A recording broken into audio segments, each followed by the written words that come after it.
So let's go ahead and start with the unboxing. Okay, so here we go. Let's take a look what we have here. And they come in a nice carrying case, as you see right here. And it has this little quick start guide, as well as some warranty information and a user manual. I'm gonna go ahead and unzip them. All right, let's go ahead and open them up for you. And there we go. Wow, they look pretty nice. And I can already tell you that most of the weight is in this headband here. The ear cups are actually pretty light. Taking a look at the right ear cups first, these are definitely plastic. The cushions seem pretty plush, and they probably are memory foam because they do go back to the original location. These actually have a little button that you can press and move up, down, left, right. So I'm not sure if you guys are a fan of that or not. I found that the touch controls are pretty convenient. It worked most of the time. And then you have the USB-C connector, which is really great. Glad to see they're using USB-C for charging. And then it looks like you have one of the microphones right here. I know that this has dual microphones, which is really great. Now moving over to the left ear cup, you do have the standard wired 3.5mm connection that you can use to connect these to your amplifier, such as the one you see right here. As far as comfort, these look like they swivel pretty well. They swivel this way as well as this way. And it's really nice. You can rotate the ear cups just like this so that you can put them down on your desk like that. Works out pretty nice. Now I already mentioned that the ear cups are plastic, but this right here, the headband, is actually metal. You can actually feel to the touch that it's cold, so it's probably metal as far as I know. As far as adjustments, if you have a big head like me, they adjust all the way like this.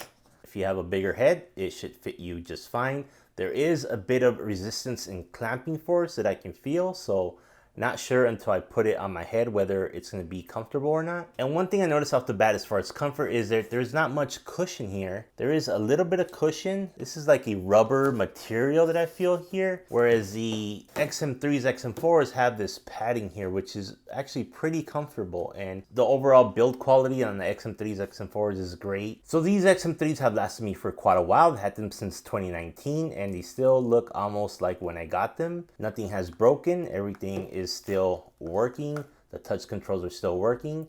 It took some time to get used to the touch controls, but when I did, I kind of preferred the touch controls. It's going to be interesting to see how this little joystick here works out for controlling and pausing music and things like that. But just comparing the ear pads, of course the XM3s are a bit older. The ear pads on the Pandas are quite a bit more plush compared to the XM3, so that's one thing to consider. I would say that the Pandas are going to be a lot more comfortable than the XM3s, XM4s. As far as battery life, they're both supposed to last about 30 hours, which is really great. Now, the one thing that I really like about the XM3s that the Drop Pandas don't have is the noise canceling feature.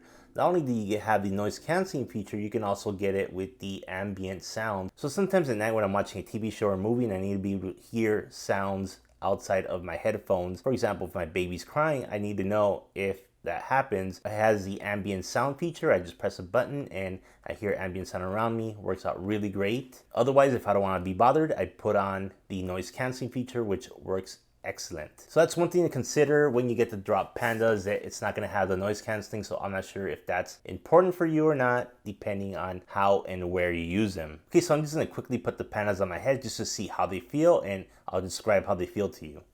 So the first thing I noticed with these headphones is that I had to extend the headband all the way in order for it to fit my head. Even though they're extended all the way, I feel the clamping force a lot more than I do with the XM3s here. Now that doesn't mean that they're not comfortable. Padding on these is quite nice. Okay, as far as weight, the Pandas are a lot heavier than the XM3s I have here. But just keep in mind that the Pandas are supposed to bring the Audiophile system to wireless. So the Pandas actually use similar drivers to these Audiophile LCD2 classic headphones. These use planar magnetic drivers, whereas the Pandas use a planar ribbon driver. So slightly different, but you should get better sound when compared to a dynamic driver, such as the ones on the XM3s here, which are dynamic drivers. Okay, so now I'm gonna pair the Pandas with my MacBook Pro and play some audiophile music to see how they sound to my ears compared to my audiophile system I have here, and also comparing them with the Sony XM3s. So here we go.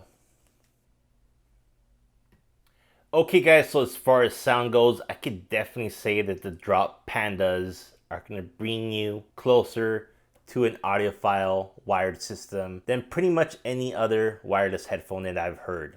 So while the wireless Sony XM3s work great. If you care about how your music sounds, then the drop pandas are the way to go. If you're okay with losing out on the noise canceling feature of the XM3s and XM4s, the pandas just bring you a flatter, more detailed sound than the XM3s